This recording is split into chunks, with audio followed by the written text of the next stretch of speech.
Olá, eu sou a Lenore e você está no canal Diários Esquecidos. Hoje eu vou contar para vocês uma história de Ícaro Silva Gonçalves, que está presente no livro O Grande Caldeirão de Contos Assombrados, Antologia de Halloween. Bem, antes de começar, eu gostaria de pedir, por favor, para você se inscrever no meu canal, deixar um like, fazer um comentário e, se possível, compartilhar o meu vídeo com alguém que você pense que pode gostar desse tipo de conteúdo. Se você está me ouvindo nas plataformas de podcast, eu gostaria de pedir, por favor, para você se inscrever no meu canal do YouTube. É bem rápido e você me ajudaria bastante. Bem, vamos lá? O Fantasma do Coreto. Na primeira vez que eu vi a história, eu tinha 8 anos. Estava na escola e durante uma tempestade de granizo, acabou a luz e colocaram todo mundo no refeitório para tentar controlar o caos, que eram 200 crianças de 5 a 15 anos. Depois de um tempo, quando ficou claro que a tempestade não acabaria tão cedo, nós nos separamos em grupos de amigos e conhecidos procurando companhia na escuridão iluminada por raios. Eu acabei ficando perto do meu amigo, seu irmão mais velho e 2 colegas dele, o que me deixava um pouco intimidado, já que eles tinham 12 anos e naquela época pareciam muito mais velhos, inteligentes e maduros do que eu. "Será que essa chuva vai estragar muita coisa?", disse um dos garotos. Morava em uma roça perto da cidade e seus pais eram feirantes. Uma chuva assim podia ser catastrófica para sua família. "Podia destruir aquele coreto de merda logo", sussurrou outro. "Você ainda tem medo daquele coreto, Carlinhos? É tudo mentira aquela história, deixa de ser otário", respondeu o irmão do meu amigo, rindo. "Eu já disse, meu irmão viu ele já. Eu vi ela lá.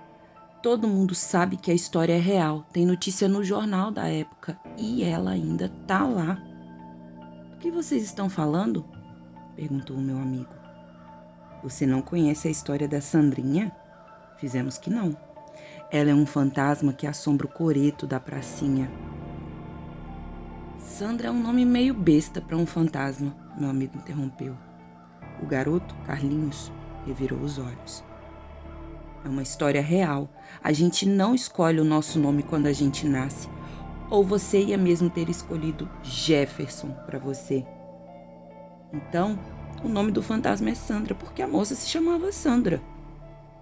"Mas qual é a história?", eu perguntei sussurrando, tímido. Mas ele ouviu. Estava esperando um motivo para contar a história e seus olhos brilharam com aquela oportunidade. "Dizem que ela se matou no coreto, no centro da praça, às 3 horas da manhã de um domingo. Quem encontrou ela foi uma senhorinha indo para a igreja antes do padre chegar para esperar a missa. O susto foi tão grande quando ela viu a criatura pálida pendurada no coreto que o coração da velhinha parou e ela morreu na porta da igreja. Foi o padre que chamou a ambulância e a polícia. Tentaram fechar a praça para que ninguém visse a cena, mas não conseguiram. A congregação inteira estava lá tentando ver quem era o cadáver no coreto. Não demorou muito para reconhecerem que era Sandra Vasconcelos, também conhecida como Sandrinha, a filha do fazendeiro rico da cidade. Ela sempre foi simpática e querida por todo mundo, mas agora o rosto dela estava roxo, seus olhos esbugalhados, a língua espumosa caindo da boca. A cidade inteira aguardou ansiosamente o resultado da investigação, como se fosse um espetáculo. Os pais tentaram abafar o caso, mas não deu certo. O laudo da autópsia foi liberado, não pela mídia, nem meio oficial, mas pelo médico que tinha feito a autópsia, que não conseguiu resistir e compartilhou o resultado com uma pessoa, que compartilhou com outra, e logo a cidade inteira sabia o que tinha acontecido. Sandra levou 10 minutos para morrer. Sem ar, não conseguia se mexer e nem pedir ajuda. Ficou se debatendo como um peixe até seu corpo sucumbir. Além disso, também descobriram um motivo, o que deixou todo mundo ainda mais obcecado. Sandra Estava grávida. Foi um caos. Não sabiam quem era o pai. Ela não tinha namorados, mesmo que tivesse muitos pretendentes. Logo saíram as teorias, uma mais macabra que a outra, misturadas com o veneno da boca de quem passava. Alguns diziam que ela tinha um caso secreto com um traficante e que ele ia forçar ela a abortar, mas ela preferiu se matar. Outros diziam que o pai era o padre, que havia se aproveitado da gentileza dela e que por isso ela tinha se enforcado na frente da igreja para aquele vício que tinha feito. Tinha até um rumor de que era o pai da Sandra que tinha engravidado a própria filha. Ele era conhecido por ser ciumento e logo esse ciúme alimentou a ideia de que ele queria Sandra para si. Por isso, ela nunca namorava ou olhava para os seus pretendentes. Essa última fofoca destruiu o que restava da família. 2 meses depois, a mãe de Sandra foi encontrada morta com veneno de rato na boca. Na mesma semana, o pai deu um tiro na própria cabeça. Tentaram esconder tudo isso do irmão mais novo, mas ele conhecia as histórias e encontrou o pai morto no escritório. Perdeu toda a família em 2 meses e a sanidade não demorou para ir embora também. Tiveram que colocar o garoto em um hospital psiquiátrico depois da 3ª vez que encontraram ele gritando pelas ruas, nu, sentado no coreto onde a irmã havia morrido, com uma corda solta em volta do pescoço. Ninguém sabe se ainda está vivo. Alguns dizem que sim, outros dizem que se matou depois de 3 anos no hospital. Mas não é só isso. Algumas pessoas ainda viam ela no coreto, com uma corda em volta do pescoço, e essas pessoas descobriram como falar com ela. Dizem que se você for no coreto às 3 da madrugada no domingo e levar uma corda, ela aparece e te faz uma pergunta. Se você acertar, ganha um pedido.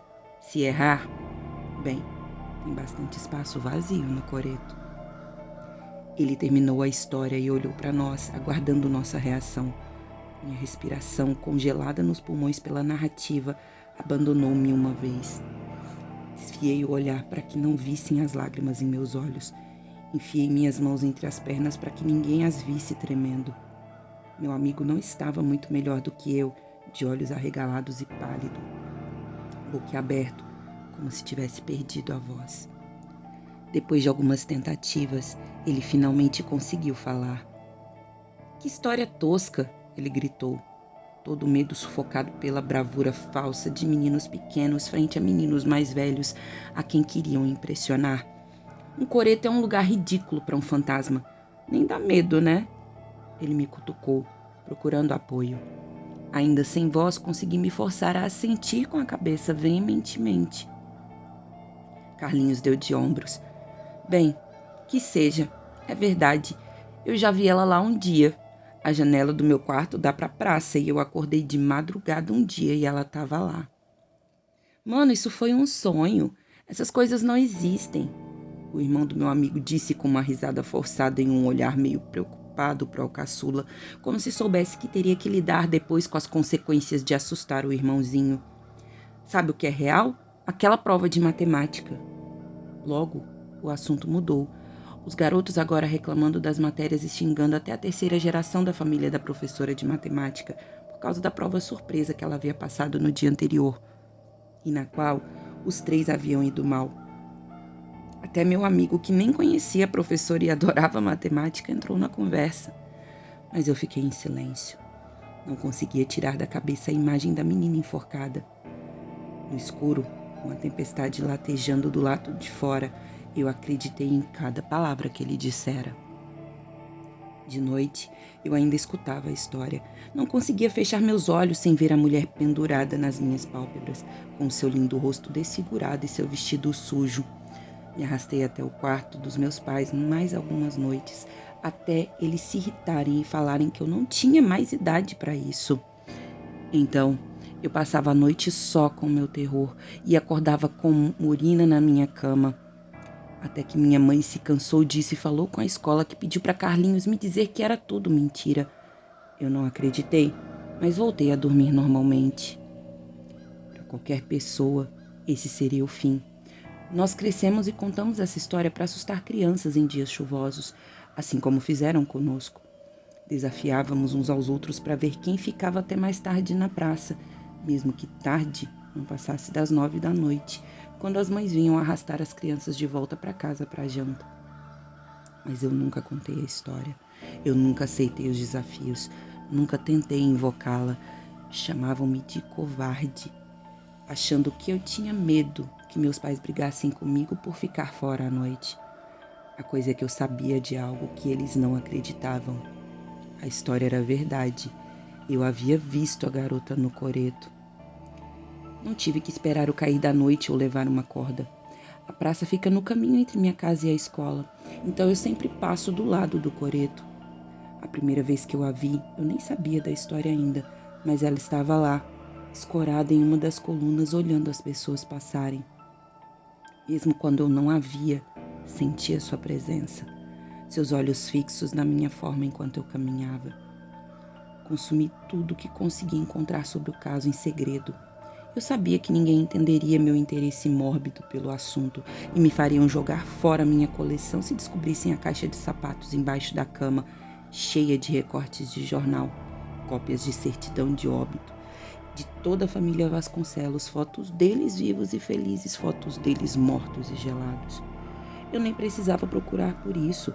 É como se as coisas me encontrassem, como se ela tentasse se comunicar comigo. Memorizei todos os detalhes da história, tanto a contada em escolas em dias chuvosos, quanto a imprensa em jornais antigos. Olhava a foto em preto e branco dela, ainda viva, usando o uniforme da escola, pequeno sorriso, o rosto redondo. Quando fechava meus olhos, sua face se transfigurava em uma máscara roxa, olhos arregalados, língua inchada para fora da boca. Eu tinha 16 anos quando me aproximei dela nos meus sonhos.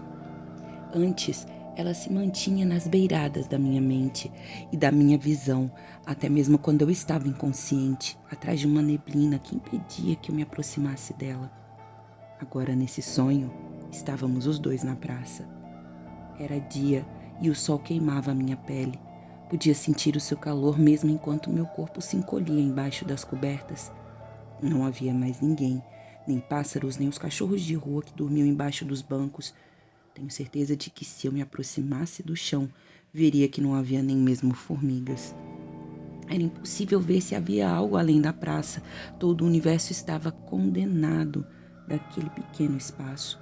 E ela estava lá, no coreto, usando uma camisola, a corda enrolada no pescoço como um colar pesado. Ela se aproximou de mim e estendeu a mão. Notei suas unhas roídas, parecidas com as minhas, mas as dela estavam descoradas com lascas de esmalte azul que combinavam com as mangas de sua camisola. Sem hesitar, eu aceitei a sua mão e ela me puxou até o coreto com um sorriso, revelando os dentes com o aparelho. Lá, ela colocou uma das mãos em meu ombro e começou a me conduzir em uma dança. Tentei seguir seus passos, mas não conseguia acompanhar o ritmo. Senti minhas bochechas arderem de vergonha quando pisava em seus pés descalços, mas Sandra não parecia se importar. Apenas continuava a dançar como se não sentisse meus pés desajeitados sobre os dela. Por quê?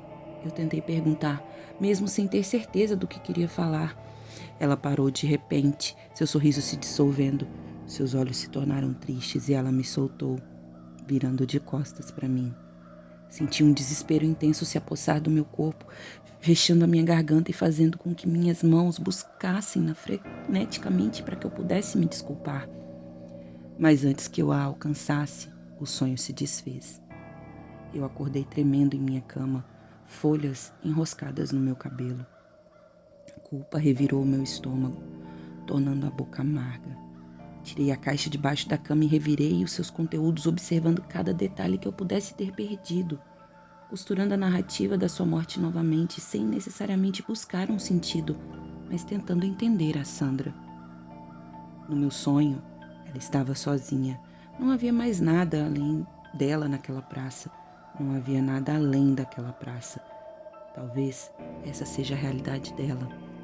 Ela não tem mais ninguém, não tem mais nenhum lugar, está presa ali. Ela deve estar tão sozinha, pensei.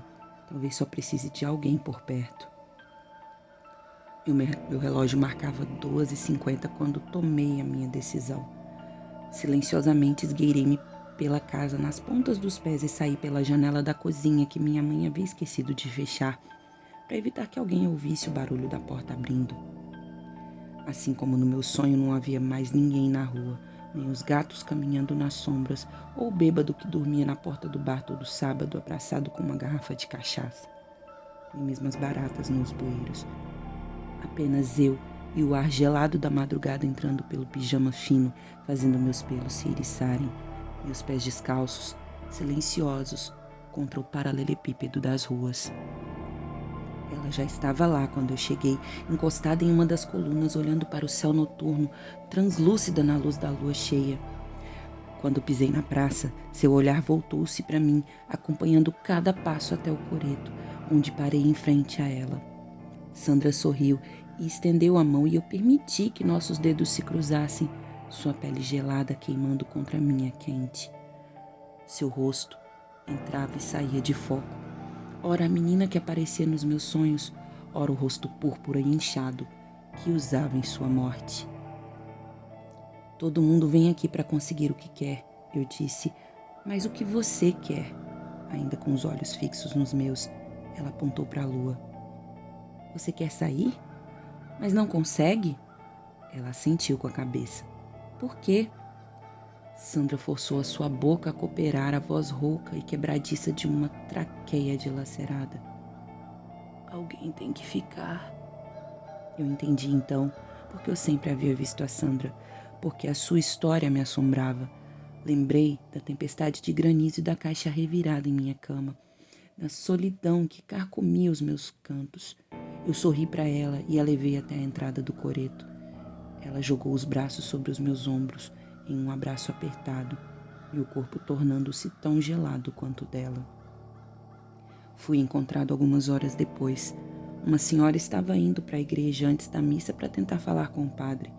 Ela gritou e desmaiou nos degraus assim que me viu, alertando a vizinhança. Depois, a ambulância, as viaturas, a missa cancelada. Notaram meu rosto manchado, os olhos esbugalhados, a língua inchada, as marcas profundas e roxas no meu pescoço, como se uma corda o envolvesse. Apesar de não haver nenhuma corda no local, ou indícios de uma em minha pele. Interditaram a praça e cuidadosamente removeram meu corpo do coreto. Mas eu ainda estou aqui. E se você trouxer uma corda às 3 da manhã de um domingo, talvez eu apareça e faça uma pergunta. Se você souber a resposta, ganhe um desejo. Mas se não souber, bem, tem bastante espaço aqui no coreto. Fim. Bom, eu espero que vocês tenham gostado. É isso. Obrigada e tchau, tchau.